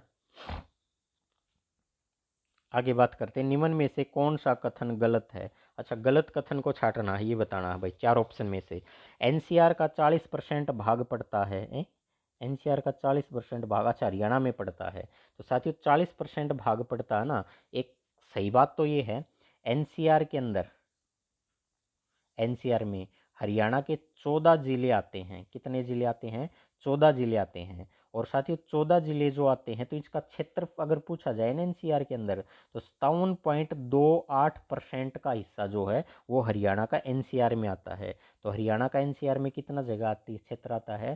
तो 57.28 आता है। चलो आगे बात कर लेंगे, क्योंकि हरियाणा जो है इसका क्षेत्रफल की अगर बात किए तो 44,212 वर्ग किलोमीटर है। और एनसीआर के अंदर जो आता है हरियाणा का क्षेत्रफल वो 25,327 किलोमीटर का आता है, ठीक है। तो यही कितना आता है? 57.28% आता है। ठीक है, आगे बात करते हैं। हरियाणा देश के ऑटोमोबाइल में अग्रणीय उत्पादन है हरियाणा का। ठीक है भाई, देखते हैं, चलो कोई बात नहीं। हरियाणा राज्य में बासमती चावल का सबसे बड़ा उत्पादक राज्य है। हरियाणा भारत में बासमती का सबसे बड़ा उत्पादक राज्य है, ठीक है भाई, ये भी ठीक है। और ये कुल मिला के नज़दीक है, अभी तक मान के चलते हैं, जब तक चौथे ऑप्शन को ना पढ़े तब तक हम इसको पकड़ लेते भाई। बी और सी तो ठीक है, लेकिन ए आंसर बन सकता है। हरियाणा देश में, आगे देखते हैं ना, हरियाणा देश में सॉफ्टवेयर का सबसे बड़ा निर्यातक है। साथियों ये गलत हो जाएगा, गलत हो जाएगा। तो हमें आंसर का तो पता चल गया भाई, आंसर कौन सा हो जाएगा, डी हो जाएगा। अब ये 40% है, ये ठीक मान के चलेंगे क्योंकि एक सही तरीके से देखें तो 57.28% है। लेकिन डी ऑप्शन तो इससे भी ज़्यादा गलत हो गया, डी ऑप्शन जो हो गया वो इससे भी ज़्यादा गलत हो गया, डी ऑप्शन जो है इससे भी ज़्यादा गलत हो गया। अब मैं बात करूं देश में सॉफ्टवेयर का सबसे बड़ा निर्यातक की बात करें तो साथियों प्रथम स्थान जो है, प्रथम स्थान हरियाणा में प्रथम स्थान गुरुग्राम का है। किसका है, गुरुग्राम का है। और गुरुग्राम का प्रथम स्थान है, देश में तीसरा स्थान है। कौन सा है, देश में तीसरा स्थान है। तो देश में तीसरा स्थान है तो बड़े तो हम नहीं हुए ना, तो हम तो तीसरे स्थान पे रह गए। तो इस क्वेश्चन का आंसर जो हो जाएगा डी हो जाएगा। सॉफ्टवेयर के बारे में अगर पूछा जाए भाई तो ठीक है। और यहाँ बात करते हैं भाई, अगर थोड़ी सी बात करें अच्छी किस्म, अच्छी किस्म की बासमती, तो इस क्लास का पहला ही क्वेश्चन था, त्रावड़ी एक्सप्रेस के नाम से किसको जाना जाता है। तो नवदीप सैनी जो है, तो अच्छी किस्म की बासमती जो है वो त्रावड़ी करनाल में जो है वहां से निर्यात की जाती है। चलो अगले क्वेश्चन के ऊपर बात कर लेते हैं साथियों। अगला क्वेश्चन कौन सा आएगा, निम्नलिखित कथनों पर विचार कीजिए। बिल्कुल विचार करेंगे भाई, विचार करने के लिए बैठे हैं। पेपर से पहले ज़्यादा विचार करेंगे, पेपर में कम समय में ही बहुत ज़्यादा विचार करके अपने उत्तर जो है बताते चलेंगे भाई। हिंदी हरियाणा की एक आधिकारिक भाषा है। हिंदी हरियाणा की आधिकारिक भाषा है। पंजाबी को 2010 में हरियाणा की आधिकारिक भाषा का दर्जा दिया गया था। 1970 से 2010 तक जो थी वो तमिल हरियाणा की आधिकारिक भाषा जो थी वो थी। तो इस क्वेश्चन का आंसर ए और बी दोनों ठीक है। तो किसमें, ए और बी सी ऑप्शन में दे रखे हैं। तो सी इस क्वेश्चन का बिल्कुल राइट आंसर हो जाएगा। गुरुग्राम यूनिवर्सिटी का ग्रुप सी का पेपर हुआ था 17/7/2024 का, उसमें ये क्वेश्चन पूछा गया था भाई। ठीक है, उसमें ये क्वेश्चन पूछा गया था, तो ध्यान रखियो। अब बात करते हैं साथियों, हरियाणा की अनुदैर्घ्य विस्तार कितनी है। तो हरियाणा का अनुदैर्घ्य विस्तार के बारे में पूछा जाएगा भाई, कितना है। तो देखो हम क्वेश्चन के ऊपर बात करेंगे, हरियाणा का अनुदैर्घ्य विस्तार कितना है। अनुदैर्घ्य, तो अनुदैर्घ्य का मतलब लॉन्गिट्यूड की बात हो रही है यहाँ पर, किसकी, लॉन्गिट्यूड की, लॉन्गिट्यूडनल की बात हो रही है भाई यहाँ पर। ठीक है, अब बात करते हैं ऑप्शन ए 74। अच्छा, ये अनुदैर्घ्य होता कौन सा है, तो ये देखो भाई अनुदैर्घ्य कौन सा होता है। साथियों नीचे ऑप्शन में नीचे देखना एक बार भाई, ये पृथ्वी का मॉडल है। ठीक है, मार्टिन बेहम ने बनाया था। देखो अब ये रेखा जो इधर दिखाई देती है, ये पूर्व है, ये पश्चिम है। पूर्व से पश्चिम की ओर खींची गई काल्पनिक रेखाएं जो हैं वो देशांत अक्षांश कहलाती हैं साथियों। क्या कहलाती हैं, अक्षांश कहलाती है। ठीक है, और ये उत्तर भाग है, ये दक्षिण, और उत्तर से दक्षिण या दक्षिण से उत्तर खींची गई रेखा क्या कहलाती हैं, देशांतर रेखाएं कहलाती हैं। और देशांतर रेखाओं के पैरेलल पैरेलल रेखाएं खींची गई हैं, ये सभी रेखाएं डिग्री में होती हैं। किस में होती हैं, डिग्री में होती हैं। 0 डिग्री से 1 डिग्री से 180 डिग्री, 0 से 180 डिग्री। इधर चलेंगे तो भाई प्लस होता चलेगा, इधर चलेंगे तो माइनस होता चलेगा।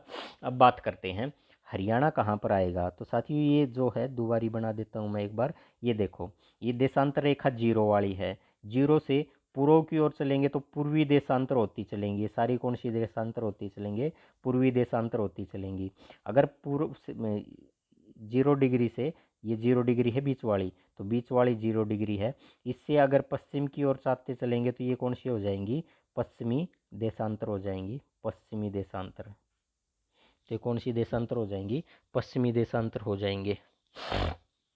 हरियाणा की स्थिति जो है, हरियाणा की स्थिति देखो, देशांतर में यहाँ से शुरू हो रही है, यहाँ से ख़त्म हो रही है, यहाँ से शुरू हो रही है।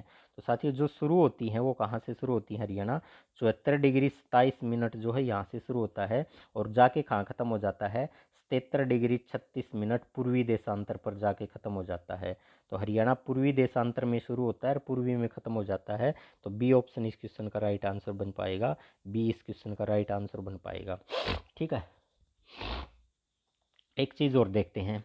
अब देशांतर की बात ही आ गई है, तो हरियाणा जो है ये कुल देशांतर जो है कुल देशांतर बताओ उनका कितना भाग है। कुल देशांतर 3 डिग्री और 8 मिनट जो है वो हरियाणा के हिस्से में है। कितनी? 3 डिग्री 8 मिनट जो है वो हरियाणा के हिस्से के अंदर आती हैं। कितनी देशांतर हरियाणा के हिस्से में आती है। साथियों देशांतर की बात करें तो यहाँ से लेकर और यहाँ तक की अगर बात करें तो हरियाणा में भाई इसकी दूरी पूछी जाती है। दूरी पूछी जाती है पश्चिम से पूर्व। पश्चिम से पूर्व की दूरी जो है वो कितनी है? तो पश्चिम से पूर्व की दूरी जो हो 350.16 किलोमीटर जो है, 1661 होगा, 16 नहीं 61 किलोमीटर, 350.61 किलोमीटर जो है ये हो जाएगी। साथियों हरियाणा को पार करने में, हरियाणा को पार करने में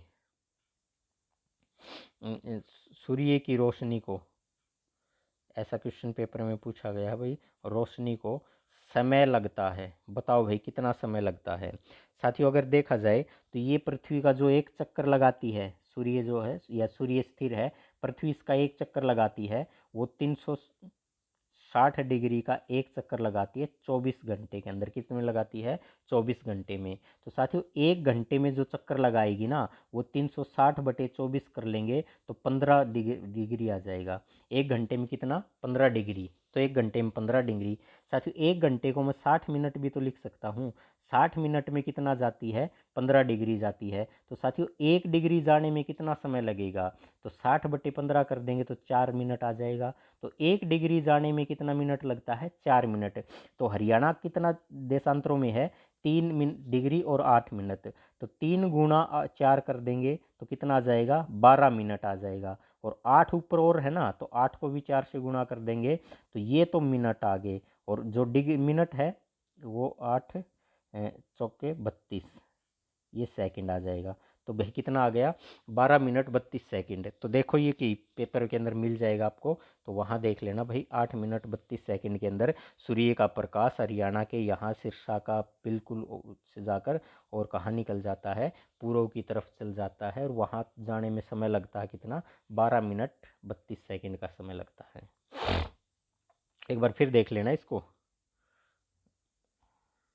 क्वेश्चन नंबर 24, हरियाणा के किस जिले की सीमा अन्य राज्य से नहीं लगती है? जींद की नहीं लगती, रोहतक की नहीं लगती, झज्जर की नहीं लगती। तो साथियों ये क्वेश्चन जब पेपर में पूछा गया था ना तो हरियाणा में 22 जिले की जिक्र चल रही थी।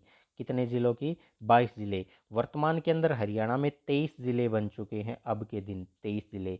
यहाँ देखें तो 2 ही जिले थे जिसकी सीमा किसी अन्य राज्य से नहीं लगती है। अन्य राज्य से नहीं लगती, वो केंद्र शासित प्रदेश से भी नहीं लगती या किसी से भी नहीं लगती। तो इस क्वेश्चन का उत्तर तो आ जाएगा रोहतक। रोहतक की नहीं लगती भाई, ठीक है, क्योंकि झज्जर की तो दिल्ली के साथ लगती है, जींद की पंजाब के साथ लगती है, तो रोहतक की नहीं लगती। तो क्या ऑप्शन बनेगा इसका? केवल एक, यानी केवल 2 वाला, ये ऑप्शन के अंदर दे रखा है 2। उस समय 2 जिले थे, एक तो रोहतक जिला जो है और एक रोहतक के साथ चरखी दादरी। तो ये 2 जिले ऐसे थे जिनकी सीमा किसी अन्य राज्य के साथ, केंद्र शासित प्रदेश के साथ नहीं लगती। जब 23 जिले हो गए तो एक रोहतक जिला जो है इसकी भी नहीं लगेगी, और यहाँ पर फिर चरखी दादरी जो है इसकी भी नहीं लगेगी। और साथियों तीसरा जिला जो बन के आ गया है अभी, तो तीसरा जिला जो है हस्सी।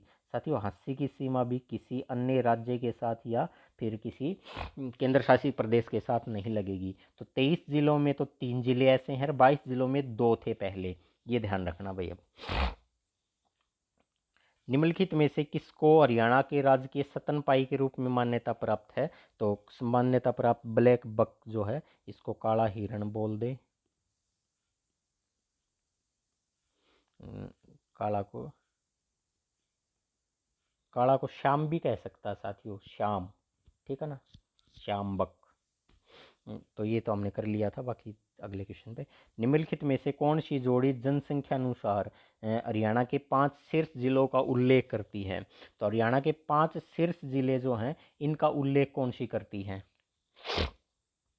तो देखो हरियाणा में सबसे ज़्यादा जनसंख्या फरीदाबाद की है। सबसे ज़्यादा जनसंख्या किसकी है? फरीदाबाद की है। फरीदाबाद के बाद साथियों हिसार की है। फरीदाबाद की जनसंख्या जो है 18 लाख प्लस है। तो एग्जिट अगर डाटा की मैं बात करूँ तो 18 लाख प्लस है, 18 लाख, ठीक है। हिसार की जनसंख्या जो है 17 लाख। साथियों ये 2011 के अकॉर्डिंग है। और ये मैं हिसार को तब बता रहा हूँ जो 2011 की जनसंख्या के अकॉर्डिंग जो है वो बताई गई है, क्योंकि अभी जनसंख्या हुई नहीं है, अब होगी तो 80 को अलग करके किया जाएगा, अब तो जो होगा 80 से अलग करके किया जाएगा। तीसरे नंबर पे साथियों भिवानी जिला है, और भिवानी की जनसंख्या साथियों 16 लाख से ज़्यादा है, ठीक है ना। और चौथे नंबर पे गुरुग्राम जिला है, गुरुग्राम, इसकी जनसंख्या जो है वो 15 लाख से ज़्यादा है। और करनाल की जनसंख्या जो है साथियों ये भी 15 लाख से ज़्यादा है, किससे ज़्यादा है, 15 लाख से ज़्यादा है। गुरुग्राम जो है 15 लाख से और ऊपर भी 14,000 समथिंग है। तो कौन सा ऑप्शन मिल रहा है इसमें, फरीदाबाद, फरीदाबाद, फरीदाबाद, फरीदाबाद, ये रहा भाई। हिसार, हिसार दोनों जगह पर है, भिवानी, भिवानी तीनों जगह पे है, गुरुग्राम तीनों जगह पे है, और करनाल, करनाल आ गया, इसका मतलब ये ठीक है भाई। तो देखो ये क्वेश्चन ऐसे बन रहा है भाई, ठीक है ना। तो यहाँ से देखो आप आगे साथियों यहाँ न्यूनतम वाला भी तो आपसे पूछ लेगा कभी ना कभी, तो न्यूनतम भी ध्यान रखना साथियों। हरियाणा में सबसे कम न्यूनतम जनसंख्या पंचकुला की है, किसकी है, पंचकुला की है, सबसे न्यूनतम पंचकुला की है साथियों। रेवाड़ी और महेंद्रगढ़, रेवाड़ी और महेंद्रगढ़ इसके बाद है। तो ये देखना अगला क्वेश्चन में 2011 की जनसंख्या में हरियाणा का लिंग अनुपात कितना रहा है। तो साथियों 2011 की जनसंख्या के अनुसार तो ऑप्शन ए जो है ये इसका राइट आंसर है। और 2011 की जनसंख्या जनगणना जो हुई थी उसके बाद अभी तक कोई डाटा नहीं आया है। अब जनगणना जो है अब करवाई जाएगी, अब करवाई जाएगी, इसी साल 2026 के अंदर करवाई जाएगी साथियों। 2011 में तो 779 था, और अब अगर 2024 की बात की जाए तो वो 910 हो चुका है, ठीक है। अगर बात की जाए 2025 के अंदर तो 2025 में वो 923 जा चुका है वही, ठीक है। 2026 के अंदर काउंट की जाएगी अभी, तो ये हो जाएगी साथियों। अगर इम्पोर्टेंट क्वेश्चन आपसे ये पूछ ले, जब हरियाणा का गठन हुआ था उसके बाद पहली जनगणना जो हरियाणा की 1971 में हुई थी, उस समय 867 था, ये कितना था, 867 था, ये ध्यान रखना। क्योंकि हरियाणा जो है 1 नवंबर 1966 को बना था। इससे पहले जो जनगणना थी वो 1961 में करवाई जा चुकी थी, 1961 के बाद जो है 1971 में हुई थी। तो 66 के बाद तो हरियाणा की पहली जनगणना जो है 1971 में हुई थी। पशु जनगणना की बात कही जाए तो पशु जनगणना हरियाणा के गठन के 3 साल बाद होगी थी भाई, ठीक है ना।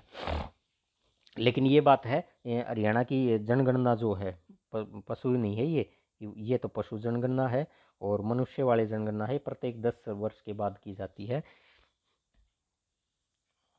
हरियाणा के अन्य शहरों की तुलना में शहर की साक्षरता दर सबसे अधिक है। तो सबसे अधिक साक्षरता दर जो है साथियों गुरुग्राम की है। तो 84.4% जो है ये गुरुग्राम की ही, याद रखना 84.4% गुरुग्राम की है साथियों। इसमें ऑप्शन और भी दे रखे हैं, तो इस क्वेश्चन का राइट आंसर तो गुरुग्राम हो जाएगा, क्या हो जाएगा, गुरुग्राम हो जाएगा। लेकिन अगर फिर भी हमें पता चलना चाहिए भाई पंचकुला की कितनी है, तो 72.21% पंचकुला की है। और अम्बाला की अगर बात की जाए तो 81.46% है। हिसार की बात की जाए तो 72.89% जो है ये है। ये डाटा भी आप ध्यान रखना भाई। आगे हरियाणा की ग्रामीण लिंग अनुपात उसके शहरी लिंग अनुपात के बराबर है, कम है, ज़्यादा है, डेटा उपलब्ध नहीं है। तो साथियों क्या हो जाएगा, ज़्यादा है, ठीक है ना। हरियाणा के किस जिले में जनगणना 2011 के अनुसार महिला साक्षरता दर न्यूनतम रही है। तो महिला की साक्षरता दर न्यूनतम किसकी रही है, तो मेवात के अंदर रही है, सब साथियों को पता होगा, मेवात के अंदर रही है। 2011 की जनगणना के अनुसार हरियाणा के किस जिले में महिलाओं की जनसंख्या सर्वाधिक है। साथियों महिलाओं की जनसंख्या सबसे ज़्यादा कहाँ है, सबसे ज़्यादा जनसंख्या फरीदाबाद की है, तो इसमें महिला भी सबसे ज़्यादा ही है, महिला भी सबसे ज़्यादा है। तो इस क्वेश्चन का उत्तर भी क्या आ जाएगा, फरीदाबाद, इस क्वेश्चन का उत्तर आ जाएगा। जनगणना 2011 के अनुसार हरियाणा की अनुसूचित जातियों की जनसंख्या भारत की अनुसूचित जातियों की जनसंख्या का कितना प्रतिशत है। साथियों क्वेश्चन तो बड़ा गजब का दे रखा भाई। हरियाणा में एससी की जो है वो पॉपुलेशन जो है 20.17% है, ठीक है। ये देश की जो जनगणना है, देश की जनसंख्या का, देश की जनसंख्या का 2.5% है। कितना प्रतिशत है, 2.5% है। और साथियों हरियाणा में सबसे ज़्यादा एससी की जो पॉपुलेशन है वो फतेहाबाद के अंदर है, कितनी है, फतेहाबाद के अंदर है। और हरियाणा की उसमें टोटल में फतेहाबाद में कितनी है? फतेहाबाद में टोटल में 30.02% है। साथियों कम की बात की जाए, हरियाणा में कम कहाँ पर है? तो मेवात में कम है। हरियाणा में कम कहाँ पर है? मेवात में है, 6.9% जो है ये है। तो इसमें पूछा क्या गया था हमसे, देश की जनसंख्या का 2.5%, 2.5% कहाँ दे रखा? डी ऑप्शन के अंदर है, 2.5% जो है डी ऑप्शन में दे रखा है। 2011 में हरियाणा राज्य में कौन सी जनगणना हुई थी? 2011 में हरियाणा में कौन सी जनगणना हुई थी? 5वीं जनगणना हुई थी 2011, ठीक है। 1981, 1991, 2001, 2011। तो देखो कौन सी, पहले नंबर की, दूसरे नंबर की, तीसरे नंबर की, चौथे की, पांचवे की, छठे की अभी बता रहे हैं भाई 2026 में करवाई जाएगी। तो उसके लिए प्रोसेस भी शुरू कर रखा था। तो 2026 में अब करवाई जाएगी। वो हरियाणा की छठी होगी, इससे पहले 5 हो चुकी है। 2011 वाली पूछी थी तो वही 5वीं है, ठीक है ना। क्वेश्चन पूछ ले साथियों, ये हरियाणा की पहली जो जनगणना है इस समय बताओ भाई किस मुख्यमंत्री के समय में करवाई गई थी? 1971 की जो जनगणना थी उसमें हरियाणा के मुख्यमंत्री कौन थे? तो साथियों बंसी लाल थे। थोड़ी देर पहले मैंने आपसे जिक्र किया था तो आपको ये तो हिंट मिल गया था। 1970 में बंसी लाल मुख्यमंत्री थे। क्यों? क्योंकि उन्होंने तमिल भाषा को जो हरियाणा की दूसरी आधिकारिक भाषा जो है वो बनाया था। तो बंसी लाल मुख्यमंत्री थे, उनके समय करवाई गई थी। प्राचीन काल में हरियाणा को अन्य किस नाम से जाना गया था भाई? ब्रह्मवर्त प्रदेश, ब्रह्मशी प्रदेश, तो ये नाम से भी जाना गया था, ब्रह्मशी उत्तर की वेदी के नाम से। तो सी डी इस क्वेश्चन का आंसर हो जाएगा भाई, डी हो जाएगा। साथियों हरियाणा का जो है, हरियाणा का पहला प्रादेशिक नाम, और ये चीज़ पेपर में पूछी जाती है भाई, पहला प्रादेशिक नाम, और बार बार पूछी जाती है, ठीक है। ब्रह्मवार्त जो है ये मिलता है। अथर्ववेद के अंदर अगर बात करें साथियों, अथर्व अथर्ववेद की बात करें तो उसमें इसका नाम मिलता है ब्रह्मावर्त। क्या मिलता है? ब्रह्मावर्त मिलता है। आर्यावर्त भी मिलता है इसका नाम, ठीक है। हरियाणा का नाम आर्यावर्त भी मिलता है। तो ये सारा इसका आंसर हो जाएगा। निम्नलिखित में से किस प्राचीन ग्रंथ में हरियाणा को ब्रह्मवर्त कहा गया था? तो हरियाणा को ब्रह्मवर्त किस में कहा गया था? तो ब्रह्मवर्त तो मनुस्मृति में कहा गया था। मनुस्मृति में हरियाणा को क्या कहा गया था? ब्रह्मवर्त कहा गया था। हरियाणा को ब्रह्मवर्त जो है मनुस्मृति में कहा गया था। मनुस्मृति की रचना की थी भाई, मनु ने की थी, मनु ने की थी। और साथियों मनु के बारे में था भाई, ये थानेसर का निवासी था, थानेसर, ठीक है ना। क्योंकि थानेसर नहीं था उस समय, थानेश्वर, थानेश्वर जो था ये नाम मिलता था। प्रसिद्ध लेखक धरणीधर ने अपनी पुस्तक अखंड हरियाणा में किस शब्द का प्रयोग किया है? हरितनक, हरिबंका, आर्यन या कुरु जंगल जो है। तो इसका उत्तर हो जाएगा हरिबंका जो है, हरिबंका का जो है ये किया गया था भाई। अखंड प्रकाश, अखंड लिखा ना इसमें, तो वो अखंड प्रकाश जो है पुस्तक है, इस अखंड प्रकाश के अंदर किया गया था, किसका जिक्र किया गया था? हरिबंका, हरिबंका, हरिबाणक। तो ये दोनों ध्यान रखना, हरिबंकाया जो है हरिबाणक शब्द का प्रयोग किया गया था। हरि मतलब भगवान से संबंध है, सब हरि की पूजा यानी भगवान की पूजा से संबंध है। और बंका जो हो जाएगा इंद्र से ही जुड़े शब्द हैं, भगवान इंद्र से ही जुड़े शब्द हैं। महाभारत में हरियाणा को किस नाम से जाना गया था? तो महाभारत में हरियाणा को बताओ भाई किस नाम से जाना गया था? तो हरियाणा को बहुधन या फिर बहुधान्य, बहुधान्यक के नाम से जाना गया था। तो ए इस क्वेश्चन का क्या हो जाएगा? राइट आंसर हो जाएगा, बहुधान्यक जो है के नाम से जाना जाता है। महाभारत काल में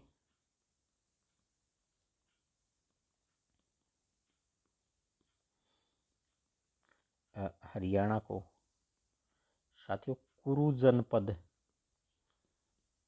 तथा दसारण जो है इस नाम से भी जाना गया था हरियाणा को। इस नाम से भी जाना गया था। अगला क्वेश्चन देखते हैं, निम्न में से किसके अनुसार हरियाणा की रचना भगवान बर्मा ने की थी? तो अब भगवान बर्मा ने हरियाणा की रचना की थी, तो किस के अनुसार की थी? तो साथियों अथर्ववेद में भी ये बात मिलती है, मनुस्मृति में मिलती है, तो बी और सी इस क्वेश्चन का आंसर हो जाएगा। तो इसमें ये पूछा गया था भाई भगवान बर्मा के द्वारा की गई थी। हरियाणा के नाम तो ऋग्वेद में मिलता है, लेकिन बर्मा के द्वारा की गई थी, ये बात की जानकारी अथर्ववेद मनुस्मृति के अंदर मिलती है। बी और सी इस क्वेश्चन का आंसर हो जाएगा। ठीक है, हरियाणा शब्द का शाब्दिक अर्थ क्या है? भगवान का वास कहाँ दे रखा? भगवान का वास, हरि का वास, भगवान का वास, हरि का आना भगवान। किस पुस्तक में हरियाणा, थानेसर और कुरुक्षेत्र के बीच बहने वाली नदियों का विवरण मिलता है?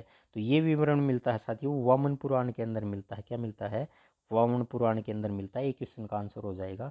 ये वामन पुराण जो है संस्कृत भाषा में लिखा हुआ, संस्कृत भाषा जो है इस संस्कृत भाषा में लिखा हुआ था। साथियों इसकी रचना जो है महर्षि वेदव्यास के द्वारा की गई थी। किसके द्वारा की गई थी? महर्षि वेदव्यास जो है इसने इसकी रचना की गई थी। अगर वामन पुराण की बात करें तो वामन पुराण के अंदर भगवान विष्णु की महिमा का जिक्र है। भगवान विष्णु की महिमा का वर्णन है भाई, जिक्र किया गया था, ये ऐसा लिख ले। वामन पुराण के अंदर साथियों हरियाणा में बहने वाली 9 नदियों का जिक्र है भाई, इसमें 7 का नहीं, 9 नदियों का जो है वर्णन जो है वो मिलता है। 7 बड़े वनों का जिक्र भी इसी के अंदर मिलता है। 7 बड़े वनों का भी मिलता है, जिसमें कृषि वन कुरुक्षेत्र से संबंधित है, इसका वामन पुराण में।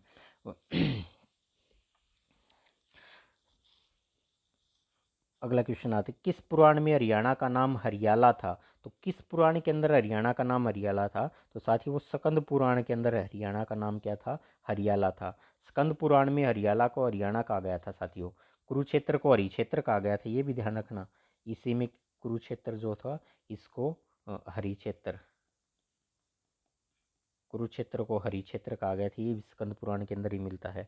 9वीं सदी के अंदर जो है 9वीं सदी, इसमें हरियाला 9वीं सदी में जो था इसमें हरियाला को हरियाला इसमें हरियाणा को क्या कहा गया था? हरियाला।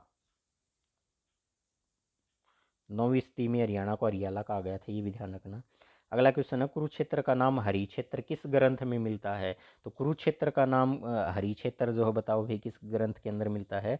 तो गरुड़ पुराण के अंदर मिलता है। किस स्कंद पुराण, स्कंद अभी तो जिक्र किया था हमने पिछले क्वेश्चन के अंदर।